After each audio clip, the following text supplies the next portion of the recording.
जिसके अंतःकरण में पाप है उसमें ये लक्षण पाए जाते हैं। ये 10 लक्षण जिसके अंतःकरण में हो तो अंतःकरण पापी है।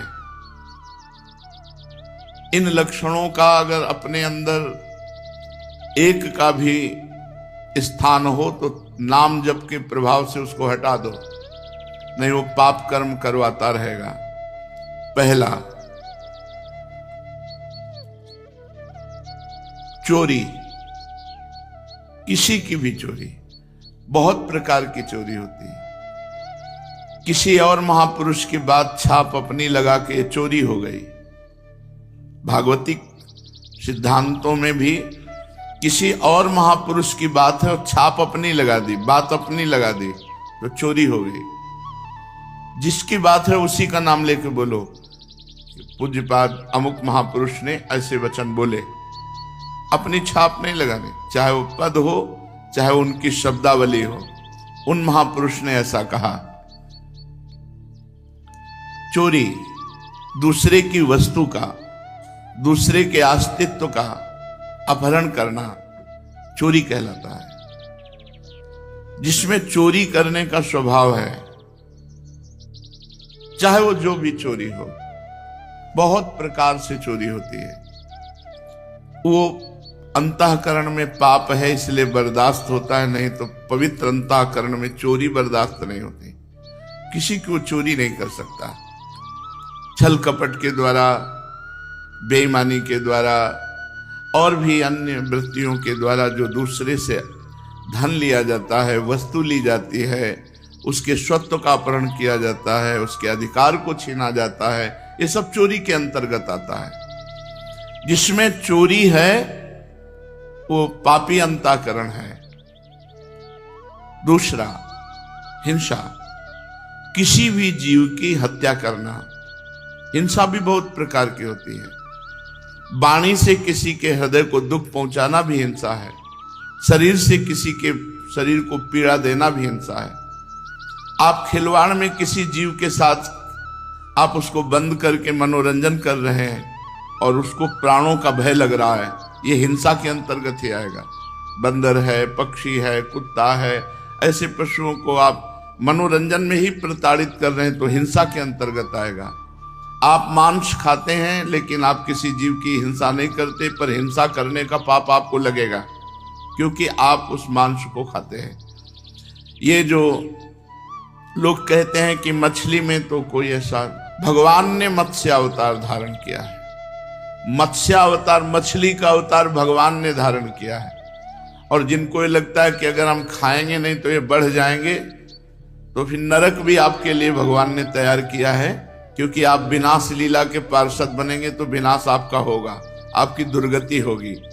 ये जिम्मेवारी भगवान की है, सृष्टि का सृजन करना, पालन करना और संहार करना। अरे भाई, ये भगवान की सृष्टि है, सृजन करना, पालन करना, लय करना, ये भगवान के ऊपर। आप मर्यादा से चलो, जो मनुष्य धर्म है उसका पालन करो, राक्षस धर्म को स्वीकार न करें। हिंसा, जिसके अंदर हिंसा वो पापी पुरुष है, उसका अंतःकरण पाप से युक्त है। चोरी, हिंसा और पराई स्त्री से व्यभिचार, ये पापी पुरुष का लक्षण है। जो माताओं बहनों को देखते ही भोग दृष्टि से देखता है, गंदी दृष्टि से देखता है, जो पराये शरीरों के साथ व्यभिचार प्रवृत्ति करता है, वो पापी हृदय है, वो अंतःकरण पाप में है। व्यभिचार बहुत जोर से फैल रहा है क्योंकि इसी से बुद्धि भ्रष्ट होगी और भजन, साधन, धर्म, अध्यात्म, इनसे दूरी बना देगा ये। जहां काम तहां राम नहीं, जहां राम नहीं काम। जैसे सूर्य और अंधेरा एक साथ नहीं रह सकता, ऐसे ही भगवत भजन और काम एक साथ नहीं रह सकता। इसलिए जो व्यभिचार परायण हैं, पाणी ग्रहण संस्कार करके अपनी पत्नी के साथ संतानोत्पत्ति के लिए क्रिया करना धर्म में काम भगवत स्वरूप है, उसमें पाप नहीं है। लेकिन पराई स्त्री के साथ व्यभिचार प्रवृत्ति, ये महान पाप है। चौथा, असत्य भाषण, झूठ बोलना, ये पापी का लक्षण है। जो बात बात पर झूठ बोलते, तनिक भी तुम्हें भय नहीं लगता झूठ बोलने में? तुम्हारे सुकृत नष्ट हो रहे हैं, तुम्हारी आयु नष्ट हो रही है। नहीं असत्य संपातक पुंजा, क्यों झूठ बोलते हो? उचित वाणी का प्रयोग उचित करो, सत्य बोलो। हृदय में पहले विचार करो कि जो मैं बोलने जा रहा हूं ये दूसरे का अहित तो नहीं करेगा, दूसरे के दिल को तो नहीं दुखाएगा, दूसरे का अमंगल तो नहीं होगा। फिर मधुर वचन, हितकर वचन और थोड़े शब्दों में, ऐसे भगवत मार्ग का प्रतीक ऐसे संभाषण करता है। झूठ का त्याग करना चाहिए। बहुत फैला है झूठ। गोस्वामी जी ने तो लिख दिया, झूठ ही लेना झूठ ही देना, झूठ भोजन झूठ चबेना। जिसकी देखो वह झूठ पे ही चल रहा है। आओ कुछ खा लो, नहीं खा के आ रहे हैं, बिल्कुल नहीं खाए। झूठ बोलने का एक ऐसा बात को सजा करके बोले, झूठ बोलकर देखो हम निकल गए। कहां से निकल गए तुम? माया ने फंसा लिया, निकल कहां से गए? तुम्हारे पाप एकत्रित हो रहे, तुमने पाप किया, झूठ बोला। पर आज कलिकाल का इतना प्रचंड तांडव है कि कोई ये समझ ही नहीं रहा कि व्यभिचार पाप है, झूठ बोलना पाप है, हिंसा करना, मांस खाना ये पाप है, चोरी करना पाप है, ये समझ ही नहीं रहा। खुले मार्ग में एक महिला जा रही थी, ऐसे जंजीर तोड़ करके गिरा और लोग देख रहे हैं, और लोग ऐसे देख रहे, कोई वीडियो बना रहा है, कोई देख रहा है। ऐसा लगता है इन लोगों की आंखों का पानी मर गया है, इनमें मनुष्यत्व ही नहीं रह गया है। अरे मनुष्यत्व हो तो अपने प्राणों की बाजी लगाकर रक्षा करनी चाहिए। परहित लाग तजय जो देही, संतत संत प्रशंसा तेही। ये ऐसी कायरता, ऐसा पौरुषत्वहीनता आ रही है कि एक आदमी को 4 आदमी मिलकर के परेशान कर रहे हैं, कोई बोलने वाला नहीं, कोई बोलने वाला, और मनोरंजन और वीडियो बना लेंगे। उसको बचाने की चेष्टा नहीं की जाएगी।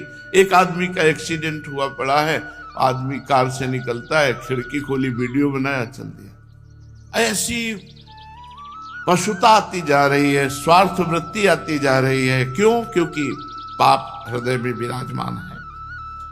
5वां, चुगली करना। किसी की भी बात अगर आपको करनी तो उसके सामने कीजिए, उसके पीठ पीछे यदि बात की तो चुगली हो जाएगी और ये पाप है। किसी की भी बात करनी तो उसके सामने कीजिए और उसको संबोधन कीजिए, आपने ऐसा किया, आप इसको सुधारिए, तो वो तो हितकर बात हो जाएगी। लेकिन उसके पीछे चले जाने के बाद जब उसकी बात होती है, उसे चुगली कहते हैं और वो पाप होती है। प्रायः ये भी हम पाप नहीं समझते हैं। जहां वो गया देखा गए, बस उसके पीछे उसकी बात निंदा करने लगे, उसकी बात करने लगे, वो चुगली होती है। ये ही सब भजन को न करने देते हैं, न बढ़ाने देते हैं, न पचाने देते हैं। यही पाप प्रवृत्तियां जिनको हम सावधानी से त्याग नहीं पाते, ये हमारे भजन को छीण करती रहती है। 6वां, पराये अधिकार को अपने में लेने की चेष्टा। किसी की जमीन, किसी की वस्तु, किसी की, बहुत चालबाजियां। क्या करोगे? मर जाओगे यार। ये सब बांध के ले जाओगे, खोपड़ी में बांध के, खोपड़ी भी यही फोड़ दी जाएगी तुम्हारी। एक कपाल क्रिया होती है, वो उसमें श्मशान में होती है, जलती हुई लुखाठी से सर को फोड़ा जाता है। तुम जिंदगी भर खोपड़ी लगाते रहे संसार में, तुम्हारी खोपड़ी फोड़ी जाएगी, अंतिम में खोपड़ी भी फोड़ दी जाती है। पराये धन की इच्छा नहीं। इतना बड़ा महाराज नृगदान करने वाले और दान ना लेने वाले ब्राह्मण की गाय आ गई और दान कर दिया। तो वो लिए जा रहा था जिसको दान किया, और वो ढूंढ रहा था जिसकी गाय थी। जिसकी गाय थी उसने कहा ये तो गाय मेरी है। तो उनका ये तो गाय अभी महाराज नृग ने दान किया है। तो उनका फिर महाराज नृग ने चोरी की, क्योंकि गाय मेरी है। दोनों राज दरबार में पहुंचे, राजा नृग के सामने बात रखी। उन्होंने कहा भाई मुझे क्षमा करो, जिस ब्राह्मण की गाय चोरी हुई थी उसे कहा 10,000 गौवें देंगे, आप इस गाय को छोड़ दो। कहा नहीं, मैंने कभी दान नहीं लिया, मैं अपनी ही गाय लूंगा। और जिसने दान लिया था उससे कहा 10,000 गाय ले लो, उसने कहा नहीं, मैंने दान में ले लिया है, अब दोबारा दान नहीं लूंगा। यद्यपि महाराज नृग का इसमें कोई अपराध नहीं था, क्योंकि वो कोई गौ सेवक थोड़ी थे कि उन गौशाला में सेवा कर रहे हैं और उन्होंने वो गाय अंदर कर ली। वो तो गौ सेवकों ने अंदर कर ली और दान में वो समाज में पहुंच गए, उन्होंने दान का संकल्प कर। केवल इस त्रुटि के कारण उनको गिरगिट बनना पड़ा। गिरगिट, द्वारिका के कुएं में गिरगिट बन के पड़े थे।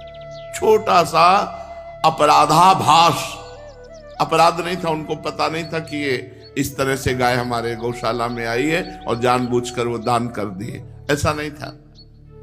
सोचो, फिर जानबूझकर तुम दूसरे के, जैसे मंदिर में खेती लगी है, जमीन लगी है, उसका अन्न धन आप स्वयं अपने प्रयोग में करें, बुजुर्गों ने लगा दिया, इसके बाद आपने अधिकार में अपने ले लिया, ये सब पाप का लक्षण है।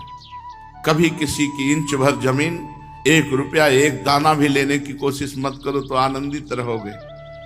लेकिन बस किसी तरह माया का ऐसा क्षेत्र बढ़ा है, बस किसी तरह बस अहंकार की पुष्टता होती रहे। 7वां, पराया अनिष्ट चिंतन, अनिष्ट करना। कुछ लोगों का स्वभाव होता है, जो मैं चीज पसंद करूंगा उसे चाहे मैं मर जाऊं लेकिन दूसरे को देने नहीं। ऐसे कई स्वभाव हमने देखे व्यक्ति में। मेरी एक आंख फूटे लेकिन पड़ोसी की दोनों फूट जाए, चलेगा। मेरी एक फूट जाए, पड़ोसी की दोनों फूट जाए तो चलेगा। मतलब बहुत तरह से हम दूसरे का अनिष्ट सोचते रहते हैं। धन्य है उनका जीवन जिनके जीवन में किसी का अनिष्ट सोचने की बात नहीं है। नहीं, प्रायः अनिष्ट, पड़ोसी से पड़ोसी के व्यापार, दुकान वाला पर सामने दुकान वाला, ऐसे आसपास के वो अगर मर जाए, अगर उसका अनिष्ट हो जाए तो मैं खुशी हो जाऊं, मैं सुखी हो जाऊं, ऐसा चिंतन, ये पाप का लक्षण है, पापी अंतःकरण का लक्षण है। 8वां,